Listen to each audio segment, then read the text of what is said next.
Bismillahirrahmanirrahim. Assalamualaikum dear viewers. Inshallah panan class के बमंगा nouns और the noun for function मान the discussion को. English के nouns मंग सरा the open class yo part of speech थे या the open class यो member दे या element थे और noun basically मंग वायु naming words था. पर English के noun अगर words थी कम words चे the naming कार कई. دا ورډز مونږه استعمالو د نومونو ورکولو لپاره. نومونه مونږ انسانانو له ورکو، نومونه مونږ ځایونو له ورکو، نومونه مونږ آبجیکټس لا یا ثینګز لا یا سیزونو له ورکو. لایک وایز نومونه مونږ آیډیاز له ورکو. نو مونږ ناون داسې هم ډیفاین کولی شو چې ناونز نیم پرسنز پلیسز things or ideas.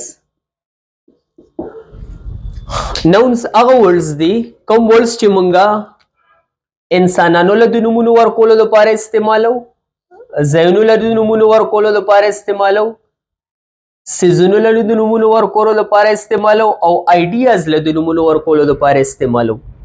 که مونږه نور سیمپل کو د خپل سټیټمنټ نو nouns مونږ نومونو ته وایو دا د انسانانو نومونه دي. فار ایگزامپل روهیل د انسانانو نومونو ته nouns وي. د ځایونو نومونو ته nouns وي. فار ایگزامپل سوابي. د سیزونو نومونو ته nouns وي. لیټ سے مارکر. آیډیاز چې د څه باره کې موږ تصور کولی شو هغه زموږ ذهن ته راځي او هغه ټینجیبل نه وي، انټینجیبل وي، هغه موږ په 5 سینسز باندې نشو محسوسولی، هغې ته موږ وایو آیډیاز. فار ایگزامپل سټرګل، کوشش. اوس د کوشش موږ سره څه فزیکل پراپرټیز نشته، دا موږ په 5 سینسز خواص خمسه باندې نشو محسوسولی، دا موږ لیدی نشو، دا موږ ټچ کولی نشو، موږ صرف د دې باره کې سوچ کولی شو. سټرګل، کوشش.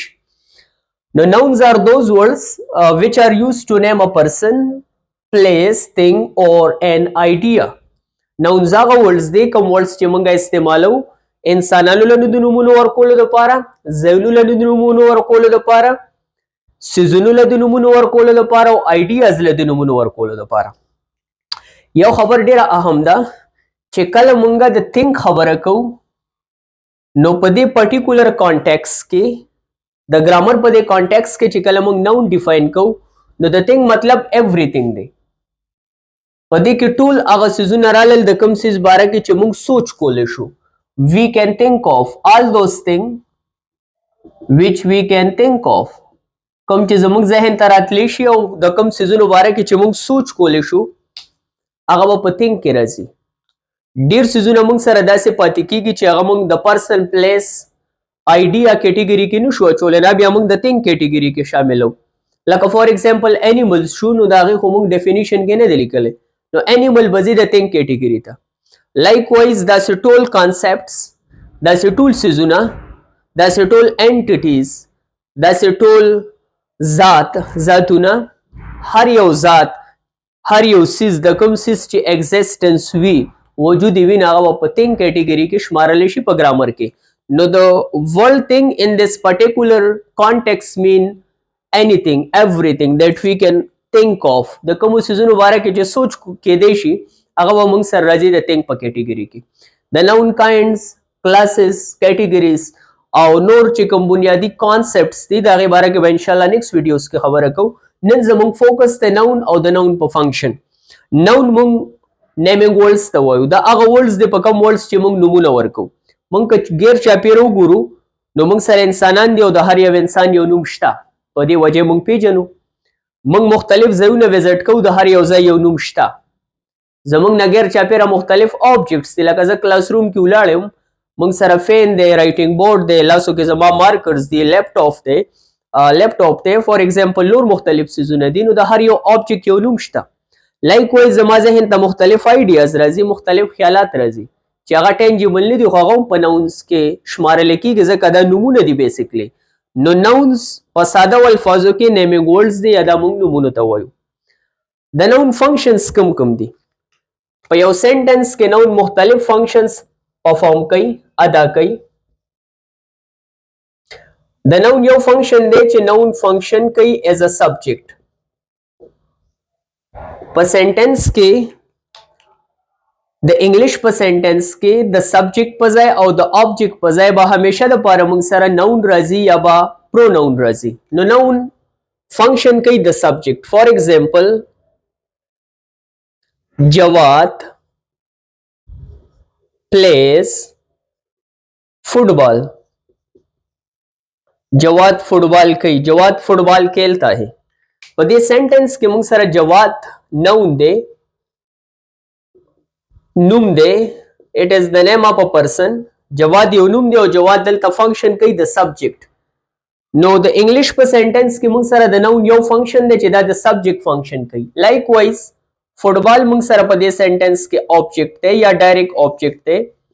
نو موږ سره نون بیسیکلی د آبجیکٹ فنکشن هم کوي او فوټبال هم بیسیکلی موږ سره نون دی ځکه دا یو نوم دی او دا نوم د گیم دی. ځکه چې ما ویل تھنک کې به ټول هغه سیزونه راځي کوم سیزونو باره کې چې موږ سوچ کولی شو. اوس په دې ډیفینیشن کې موږ سره گیمز هم نشته. نون از د نیم اف ا پرسن پلیس تھنګ اور ان آیډیا. خو گیمز به هم د تھنګ کیټیګري ته ځي. نو جواد پلیس فوټبال. جواد هم نون دی دا د سبجیکٹ په ځای راغی. فوټبال هم نون دی دا د آبجیکٹ په ځای راغی. نو د انګلیش په سنټنس کې د نون یو فنکشن دی ایز ا سبجیکٹ. سیکنڈ نون فنکشن کوي ایز دی آبجیکٹ of a sentence. Second function the noun there the object. For example کوم دا sentence والو او زه وم چې they beat جواد. هغه جواد وهي یا ټکیه they beat جواد.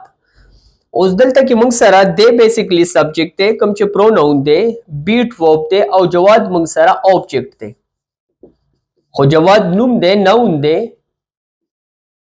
یو الک دی یو انسان دی یو پرسن. نو په دې سنټنس کې موږ سره نون راغلی د آبجیکٹ په ځای. نو نون موږ سره فنکشن کوي د آبجیکٹ په ځای. خو چې کله موږ د آبجیکٹ خبره کوو بنیادي طور نو آبجیکٹ موږ سره په انګلیش کې دوه قسمه دي. یو ته موږ وایو ډایرکټ آبجیکٹ او دویم ته موږ وایو انډایرکټ آبجیکٹ. نو نون د ډایرکټ آبجیکٹ فنکشن هم کوي او نون د انډایرکټ آبجیکٹ فنکشن هم کوي. ډایرکټ آبجیکٹ موږ څه ته وایو؟ نو ډایرکټ آبجیکٹ په سنټنس کې هغه آبجیکٹ ته وایي کوم آبجیکٹ چې د ورب ایکشن ریسیو کوي which receives the action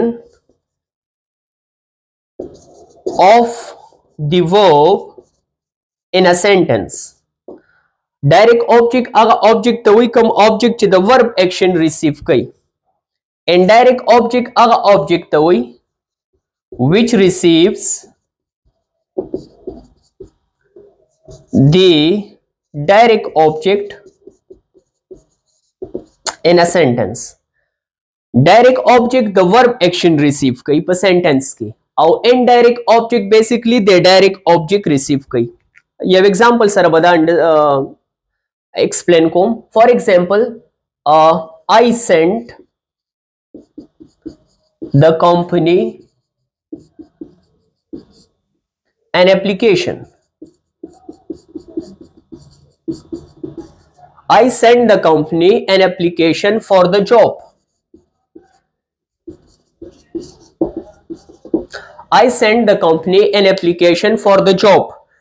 ما کمپنی ته د جاب د لپاره اپلیکیشن ولیکو. اوس کدا سنټنس موږ انالایز کو نو د کې موږ سره I سبجیکٹ دی. په سبجیکٹ ورب آبجیکٹ او په سبجیکٹ او پریډیکیټ باندې موږ ډیټیل ډسکشن کړی دی. تاسو هغه ویډیوز کتئ شئ. سینډ موږ سره ورب دی. اوس I sent میں نے بھیجا ما ولیکو. کوشچن دا دی چې ما څه ولیکو. سنټنس وایو I sent the company an application for the job. I sent. What did I send? ما څه ولیکل. نو I sent an application. ما لیکل اپلیکیشن دی. نو دی ځای کې بیسیکلی دا اپلیکیشن د ورب د ایکشن ډایرکټ ریسیو کوي. په ساده الفاظو کې د اپلیکیشن او د سند یو بل سره ډایرکټ تعلق دی ځکه مونږ څه لیکلی دي مونږ اپلیکیشن لیکلی دی نو بیسیکلی اپلیکیشن ریسیو کوي د دې ورب سند د ایکشن سره لیګل دا لیګل مونږ څه لیکلی دی مونږ اپلیکیشن لیکلی دی د لیګلو دا کار په چا شوی دی دا په اپلیکیشن شوی دی نو دا کوم ډایرکټ آبجیکټ چې دی دا په سنټنس کې هغه آبجیکټ ته وایي کوم آبجیکټ چې د ورب ایکشن ډایرکټ ریسیو کوي بل مونږ وایو چې انډایرکټ آبجیکټ هغه آبجیکټ ته وایي which receives the direct object indirect object basically دا هغه آبجیکټ ته وایي کوم چې ډایرکټ آبجیکټ ریسیو کوي I sent what did I send I send an application application خو مونږ سره an application مونږ سره ډایرکټ آبجیکټ شو اوس دا اپلیکیشن څوک ریسیو کوي دا ډایرکټ آبجیکټ څوک ریسیو کوي نو دا بیسیکلی مونږ سره انډایرکټ آبجیکټ ریسیو کوي I send an application نو اپلیکیشن مونږ چرته ولیکو کمپنی ته ولیکو نو دا کمپنی بیسیکلی مونږ سره انډایرکټ آبجیکټ شو او دا انډایرکټ آبجیکټ بیسیکلی دا ډایرکټ آبجیکټ ریسیو کوي دا اپلیکیشن د سنټنس کې څوک ریسیو کوي دا کمپنی ریسیو کوي نو اپلیکیشن ډایرکټ آبجیکټ او انډایرکټ آبجیکټ مونږ سره د کمپنی د کوم چې دا ډایرکټ آبجیکټ ریسیو کوي I send the company an application for the job نو آبجیکټ مونږ سره ډایرکټ کوم کې دی شي او انډایرکټ کوم کې دی شي ډایرکټ آبجیکټ د ورب ایکشن ریسیو کوي او انډایرکټ آبجیکټ ډایرکټ آبجیکټ ریسیو کوي اوس کوم مونږ وګورو کمپنی مونږ سره نون دی او کمپنی بیسیکلی مونږ سره د یو ارګنایزیشن نوم دی او مونږ په ډیفینیشن کې ویلو چې ټول هغه سیزونه به تنګ ته راځي کوم چې په دې کې نه پلیس کیږي په پرسن کې نه پلیس کیږي په پلیس کې نه پلیس کیږي آیډیاز کې نه پلیس کیږي را به موږ د تنګ کیټګری ته راولو نو کمپنی بیسیکلی د تنګ په کیټګری کې راځي دا موږ سره یو نوم دی د ارګنایزیشن نوم دی اپلیکیشن نو اپلیکیشن هم بیسیکلی موږ سره نوم دی نوم دی او دا هم بیسیکلی اپلیکیشن موږ یو تنګ ته ریفر کوو یو سیز ته ریفر کوو یو آیټم ته ریفر کوو نو موږ سره د ډایرکټ آبجیکټ په ځای هم نوم دی او د انډایرکټ آبجیکټ په ځای هم په سنټنس کې نوم دی نو د نون فنکشن سیکنډ شو چې دا د آبجیکټ فنکشن کوي بوث د ډایرکټ آبجیکټ فنکشن هم کوي د انډایرکټ آبجیکټ فنکشن هم کوي که یو بل اگزامپل زه ووم I teach my students English I teach you English زه څه ټیچ کوم انګلیش ټیچ کوم نو د ټیچینګ د ایکشن چې د انګلیش ریسیو کوي بیسیکلی زه څه ټیچ کوم د ټیچینګ او د انګلیش ډایرکټ تعلق ته نو انګلیش موږ سره ډایرکټ آبجیکټ شو I teach what do I teach I teach English اوس د انګلیش څوک ریسیو کوي دا انډایرکټ آبجیکټ ریسیو کوي کوم چې سټوډنټ دی د انګلیش چاته خیم سټوډنټس ته خیم I teach my students English or I teach you English third number function د نون دی بعض وخت کې موږ سره په سنټنس کې نون فنکشن کوي د پریډیکیټ نون موږ بعض وخت کې نون استعمالي کې د انګلیش په سنټنس کې ایز ا پریډیکیټ نون په لینکینګ ورب باندې موږ ډیټیل ویډیو جوړه کړې و او تاسو هغه ویډیوز کتئ شئ د پلی لیست کې موږ سره انګلیش ګرامر کې لینکینګ وربس دي لینکینګ وربس بیسیکلی هغه وربس ته وایي کوم وربس چې سبجیکټ کمپلیمنٹ سره لینک کوي او موږ ډیټیل ډسکشن په لینکینګ وربس کړو کامن لینکینګ وربس موږ سره انګلیش کې دي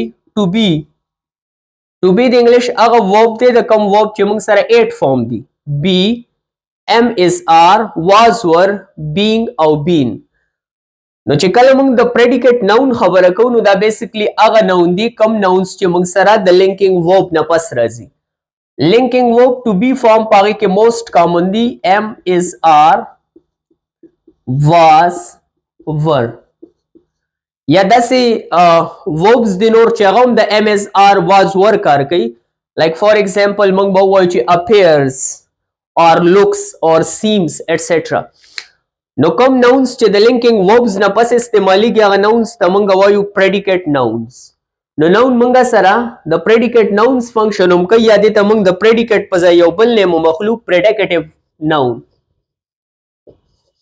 پریډیکیټیو نونز دا د نون تھرد فنکشن دی از ا پریډیکیټیو نون. فار ایگزامپل زه یو سنټنس لیکم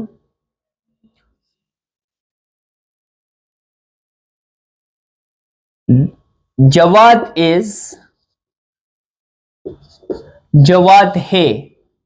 इज मंग sir linking verb दे, जवाद लिंकई खपल कॉम्प्लीमेंट सरा जवाद इज, जवाद है, जवाद दे। उस मंग तदा पता रिश्ते चे जवाद सदे मंग यो नाउन एट को Jawad is a student, Jawad यू स्टूडेंट थे। उस बेसिकली द इज मंग सरा लिंकिंग वर्ब दे, द सब्जेक्ट जवाद लिंकई कॉम्प्लीमेंट सरा पदे सेंटेंस के मंग सरा द स्टूडेंट द कॉम्प्लीमेंट कार कई जकदा द सेंटेंस सेंस कंप्लीट कई मीनिंग कंप्लीट कई। जवाद देनो जवाद सदे, Jawad is a student, Jawad is a player, Jawad is a teacher, Jawad is a doctor. That all nouns the basically a student, a player, a doctor, the nouns the. The noun the linking verb na pas रागले they know कम nouns चे the linking verb na pas राशि दासे noun तमंग पर English grammar के वायु predicative noun or predicate noun. Now the noun third function show as a predicative noun मतलब दा the linking verbs na pasum इस्तेमाली की पनेनी क्लास के जमंगा डिस्कशन पर नाउन्स और द नाउन पर फंक्शंस मान दियो।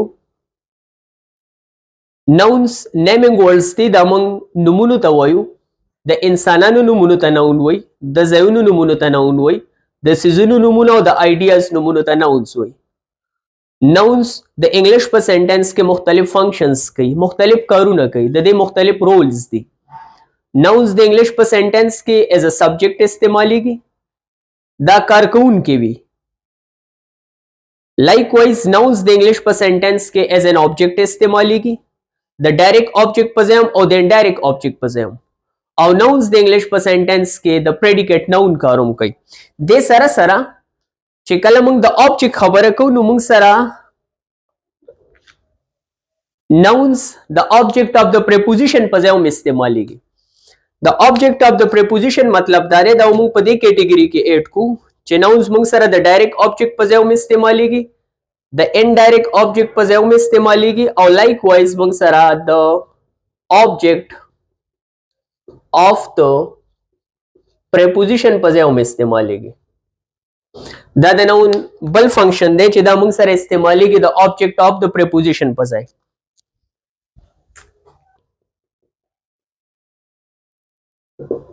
चे nouns पर मंगा इस्तेमाल हो द इंग्लिश पर सेंटेंस के द सब्जेक्ट पजाए,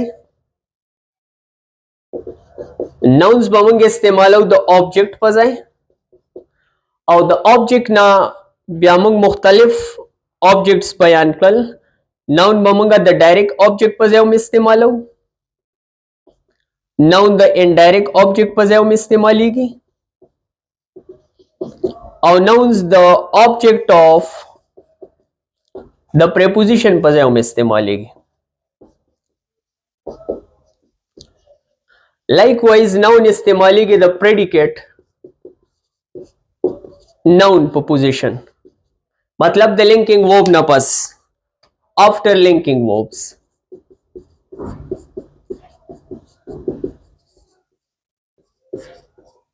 The denote nouns examples मंग discuss कल चे noun as a subject इस्तेमाली की, as a direct object, indirect object और as a predicate noun।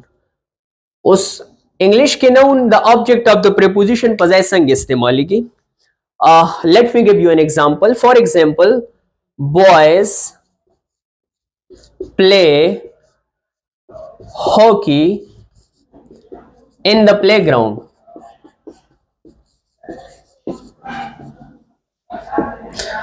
अलकान पर प्लेग्राउंड की हॉकी कई, लड़के प्लेग्राउंड में खेल के मैदान में हॉकी खेलते हैं। पर दिस सेंटेंस के मुंग सारा बॉयज नाउन दे और द सब्जेक्ट पजा इस्तेमाल शवे थे।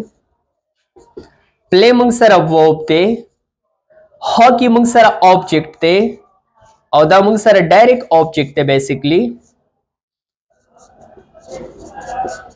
जकचे बॉयज प्ले अलकान खेल कई, लड़के खेलते हैं। लड़के क्या खेलते हैं? अलकान सकई, अलकान हकी कई।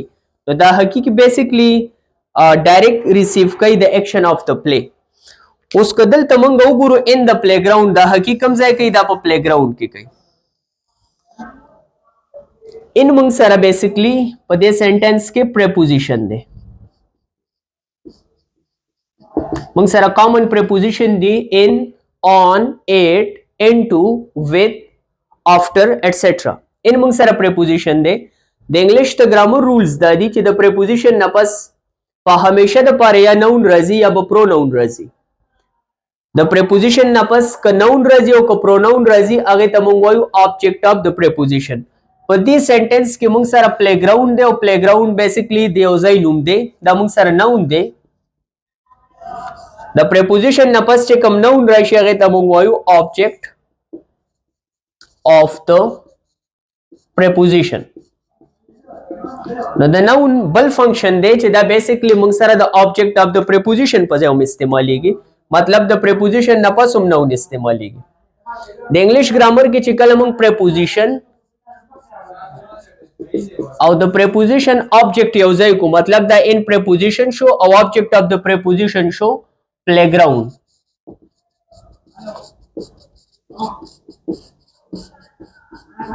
نو دیتا مونږ وایو prepositional phrase. in the playground مونږ سره د انګلیش په ګرامر کې prepositional phrase دی. بیا د prepositional phrase خپل فنکشن دی. په دې سنټنس کې کوم وګورو نو boys play hockey الکان هکی کوي. د کوم ځای هکی کوي؟ په playground کې هکی کوي. نو in the playground prepositional phrase دی. خو په دې سنټنس کې د دې فنکشن سره دا مونږ ته ځای خي بیسیکلی چې الکان کوم ځای هکی کوي in the playground. نو in the playground فنکشن کوي د adverb of place. دا بیسیکلی مونږ ته ځای خي چې الکان هکی کوم ځای کې کوي. بهرحال ان شاء الله په دې باندې نیکسټ کلاسز کې ډسکشن کوو په adverb او د adverb په کاینډز باندې. کوم یو بل مثال ورو فور ایگزامپل boys swim in the river. الکان پر river के पखोड़ के लंबू वही लड़के दरिया में तैरते हैं. पर दिस सेंटेंस के boys मंग सरा सब्जेक्ट थे, swim मंग सरा verb थे, in the river मंग सरा prepositional phrase जैसे कदल तब मंग सरा in preposition दे और the river देवजाई नुम दे दा मंग सरा noun दे او په دې پریس کې preposition دی. د preposition نه پس چې کوم noun راشي یا pronoun راشي هغه ته موږ وایو object of the preposition. دا د preposition object دی او کې grammatical category د noun ده. نو preposition او د object of the preposition چې یو ځای کو in the river دی ته موږ prepositional phrase وایو. نو د noun بل فنکشن دی چې دا موږ سره د object of the preposition فنکشن هم کوي. Likewise مونږه مختلف نور مثالونه دې حواله سره ورکول شو. we meet at 5 o'clock. مونږ په 5 بجې ملو شو یا we will meet at 5 o'clock. हम 5 بجې मिलेंगे. مونږ په 5 بجې ملاویږو. اوس 8 preposition دی او 5 o'clock 5 بجې دا بیسیکلی مونږ سره noun represent کوي. noun دی. نو at 5 o'clock مونږ سره prepositional phrase دی. د 8 نه پس چې کوم 5 o'clock ته بیسیکلی دا موږ سره د noun فنکشن کوي. په دې وجه دا object of the preposition دی. نو د انګلیش ګرامر کې موږ سره noun naming words دی او د دې فنکشن موږ سره 3 دي غټ غټ. د subject فنکشن کوي, د object فنکشن کوي, د direct object, د indirect object او د object of the preposition. د direct object د verb action receive کوي, indirect object direct object receive کوي. object of the preposition هغه noun ته وی کوم noun چې د preposition نه پس راشي. دغه شان د دې بل فنکشن د predicate noun یا predicative noun کوم nouns چې د linking verbs نه پس راشي. ان شاء الله په next class کې به موږ د nouns په classes, categories, kinds او نور central concept باندې خبرې کوو. See you inshallah in the next video. Thank you so much.